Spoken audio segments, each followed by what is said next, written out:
the Prospect MMA Academy being so important is also a really important point, because if you just have your goal as being like this UFC star and being the headliner at London, you almost need to have like a moral tie to your dream so that you don't talk yourself out of it. I don't know if you feel like that, but I feel like if you just imagined yourself like, okay, I'm now the London UFC star, like you'd feel good for a minute and then you're like, okay, what next? Whereas when you've got the moral tie to it and you're like, but the reason I'm doing that is to give myself a big enough stage so that I can then give back to impact. That makes your dream like a whole nother level.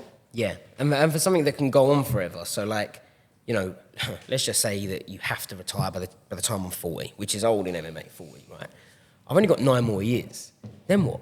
You know, like you just said, I want something that can go on forever, and then one day when I die, it could still continue to go on, like almost like build a legacy, kind of. But yeah, just like Sarah said, you win the UFC belt, now what?